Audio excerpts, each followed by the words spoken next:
колку порано најдеш некој кој што ќе ти е идол, кој што знаеш дека ги направил чекорите и ти сакаш да бидеш таму и си отворен да прашаш како стигнал таму, тоа ќе те однесе побрзо од колку сам да се трудиш се да направиш.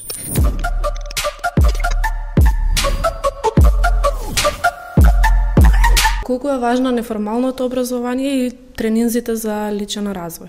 За мене лично премногу и мислам дека тие беа многу поважни отколку се друго што претходно сум учел и студирал. Сега можеби тоа е само како резултат или надоградување на претходното, но кога почнав со неформални едукации ми се промени целото размислување од курсови од Тони Робинс, Дин Грациози, сите тие едукации за личен развој, па до мастермайнд, до лични коучинзи или вакви типови на тренинзи. Кога си на формално образование, следиш некаква програма и се водиш по неја, на еден начин те обучуваат на системот кој што претходно веќе некој го тестирал дека функционира, што може би не е баш така, а со неформалното ти си бираш правец каде ти сакаш да се движиш. Тоа за мене беше еден голем пресврт и од кога бев на позиција вработен во фирма, па во фриланс, па потоа и да го отворам SmartClick.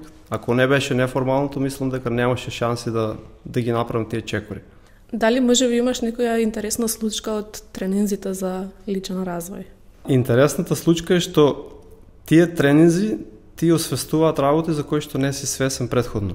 Сега тука е моментот дали ќе го направиш чекорот и ќе излезеш од твојата комфортна зона или се уште ќе се држиш до некои, како да кажем, правила кои што претходно си ги дефинирал. Значи тука е моментот дали ти ќе го слушнеш тоа што навистина ти треба за да те однесе чекор напред.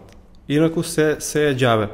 А друго нешто важно е кога инвестираш во тренинзи за личен развој или било што да тука би ги вброили и читање на книги, важно е да ги правиш вежбите кои што се задаваат, бидејќи тие се нешто кои што те натерува да размислуваш се поактивно и да ги носиш тие нови храбри чекори кои што во моментот можеби ти изгледаат престрашно да ги донесеш, но понатаму ќе сфатиш дека тоа е дел од целиот процес.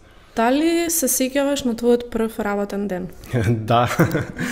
Беше 1 април и колегите од работилница кај што се вработив ми ставија еден стол на кој што претходно имаше како варосувано на него.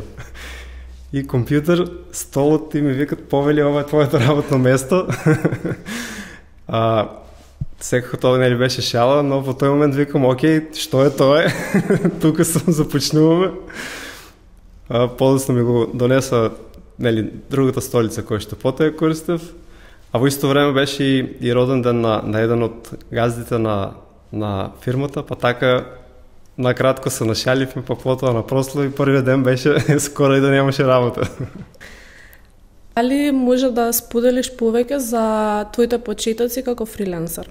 Пред да завршам со работа во оваа фирма што сега ви споделив искуство, дознав за Upwork како платформа кај што може да се бара работа. И таму си креирав профил, па помина некое време немаше буквално никаква активност. Јас аплицирам, но нема никаков поврат од клиентите дека сакаат да соработуваат. Помина некое време и добив одговор дека некој ме прегледал, закажавме состанок, интервју, договоривме прв проект WordPress страна, кој што се заврши, супер. Беше мал проект, но потоа добив прво ревју фактички од еден клиент задоволен и на следното аплицирање веќе другите, кога ќе видат дека имаш сепак нешто сработено, имаш позитивно мислење од некого, нивото на доверба кој што ја давате е малку поголемо од претходно кога тотално никој не те знае. И така уствари почнав втор, трет, четврт проект, на почеток беше се буквално мали пилот проекти на еден начин, кој што потоа со самите ревјуа од клиентите ми отвара врати за да аплицирам на поголем и така се градеше на еден начин мојот профил и клиентите кои што ги создав таму. Дали си имал некое непријатно искуство кога си работел како фриленсер? Искрено не. Значи со повеќе од 150-200 луѓе преку тие платформи сум работел. А пријатно искуство? Пријатно многу. Еве ќе издвојам едно, имав едни клиенти од Австралија, агенция за WordPress, Rubyfish се викаше, мислам дека и се уште постојат.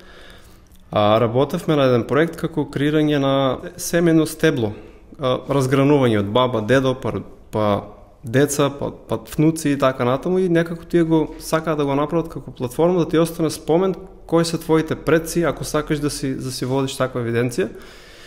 И го завршивме проектот порано од очекуваното и ми стигнува бонус.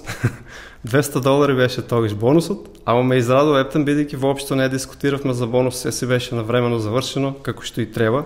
И сватив дека и после тоа, ако даваш екстра чекор од тебе, кога нешто правиш, луѓето тоа го ценат. И на некој начин ќе ти се заблагодарат. Што те мотивираше да започнеш свој бизнис и со кои предизвици се соочи на самиот почеток? Мотивацијата потекна од времето кога бев фриленсер.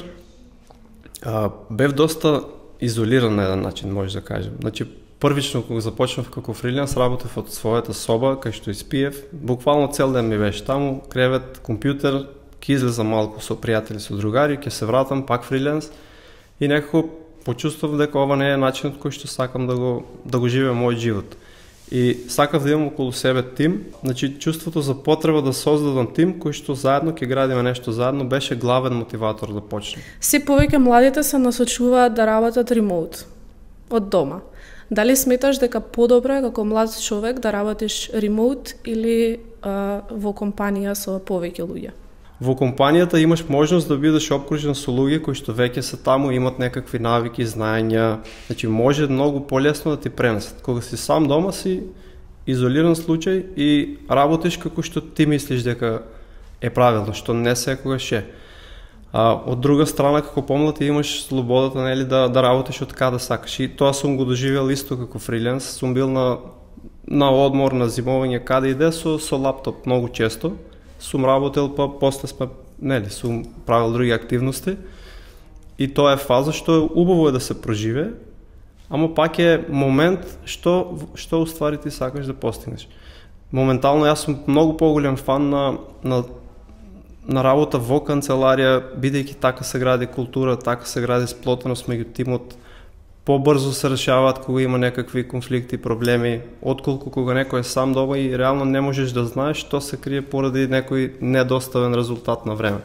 Што те инспирираше да станеш ментор на Академијата за дигитален маркетинг? Сметам дека дојде време да го споделам знаењето кое што претходно сум го акумулирал и кое што и до ден денес, нели, ја развиваме нашата компанија во некоја насока од дигиталниот маркетинг, иако SEO е само сегмент од се тоа. Па таа беше единствена причина. Имав желба и порано, но некако секогаш приоритет ставав на обврски, на градење на бизнисот, на активности, но гледам колку е важно ствари да придонесеме и во градењето на таленти, бидејќи одливот од државата на таленти е голем, така да ако успееме доволно добро да ги подготвиме луѓето и да сватат дека и овде има можност, и тука има компании кои што дават шанси, се развиваат и луѓето покрај компаниите и тие ќе имат шанси да ги остварат нивните цели, мислам дека ќе биде подобро за сите. Кој совет би му го дал на идниот студент? Едно нешто што го истакнувам често е сите сакаме брзи успеси. Како во маркетинг, така и во било што во животот, тоа скоро и никогаш да не е можно. Значи само да бидат истрајни во тоа што ќе го учат тука, бидејќи во оваа академија ќе загребем површина на многу работи, на социјални мрежи, на платен маркетинг, на органски маркетинг, кариера. Има многу полиња кои што се доста обемни, ако секој само по себе го разгледуваме. Целта од се ова е да сватат што за нив е добро, да се пронајдат некаде и потоа од таму да тргнат да ги градат следните чекори во кариерата. Бидејќи ова ќе биде само еден почеток за сите. Така да истрајност во процесот, дисциплина, континуирано работење и учење и резултатите ќе дојдат. Кој совет би си го дал себе си како студент? Себе си како студент би си го дал советот да се опкружам со луѓе кои што веќе се таму кај што јас сакам да бидам. Тоа јас не го правев доволно, повеќе се држев до познатото, до пријатели кои што можеби до комфорт зоната. Да, и тоа е окей, не дека не, но колку порано најдеш некој кој што ќе ти е идол, кој што знаеш дека ги направил чекорите и ти сакаш да бидеш таму и си отворен да прашаш како стигнал таму, тоа ќе те однесе побрзо отколку сам да се трудиш сега да направиш.